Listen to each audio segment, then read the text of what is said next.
We've all been there. You're on the games console. Comfy chair? Check. Drinks and snacks? Check. Having one of your best runs ever? Check. And then, disaster. The ghost in the machine decides it's time for some payback for the demise of all his electronically generated buddies. He takes control of your console, and your controller no longer responds quite how it should. The steering doesn't work on your car game, the targeting is off on your first-person shooter, your racket doesn't move quick enough in your tennis simulator. The red mist descends. Somehow, the controller is now speeding its way towards your most recent big-ticket electronics purchase, the 4K TV.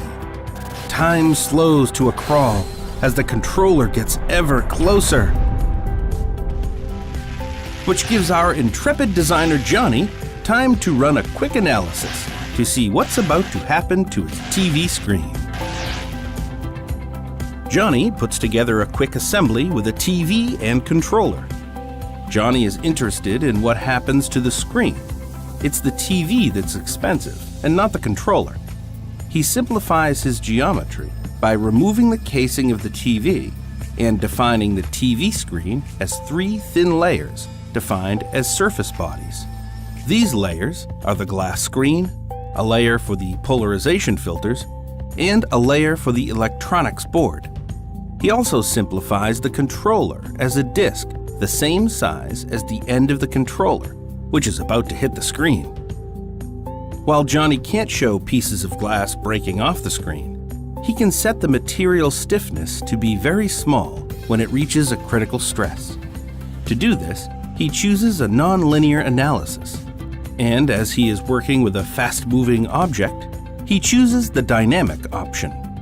Johnny defines a thickness for each surface body and defines materials properties using the von Mises plasticity model, where, as well as an elastic modulus, Johnny defines the yield stress and the stiffness of the yielded material, which is set very low to simulate the broken screen material.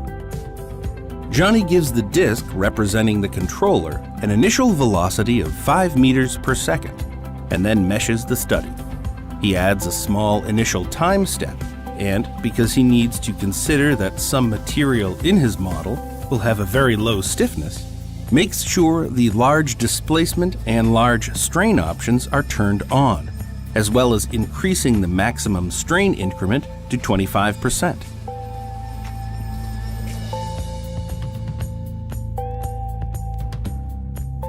Johnny runs the analysis. Johnny looks at the stress results and animates the response. He can clearly see the impact point, and the area around the impact point quickly exceeds the yield stress of the glass.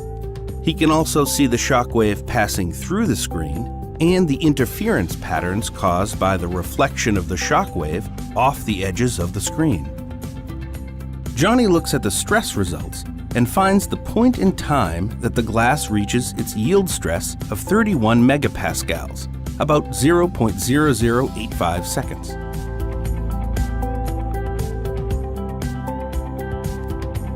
He then looks at the displacement results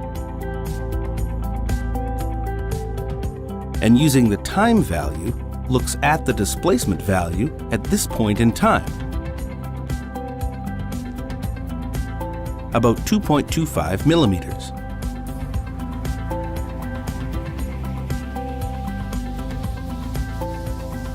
Finally, Johnny looks at the reaction forces.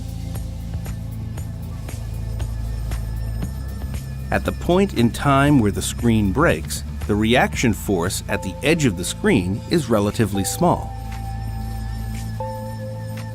As the shock wave in the screen progresses, the forces at the edge of the screen increase significantly. What can Johnny do? The TV screen is just so fragile. Toughened glass, protective cage. How about a wrist tether? $3.99 at a well-known online retailer. Sometimes the best solution is the simplest one. To learn more about SOLIDWORKS simulation, contact your local reseller or visit solidworks.com/simulation.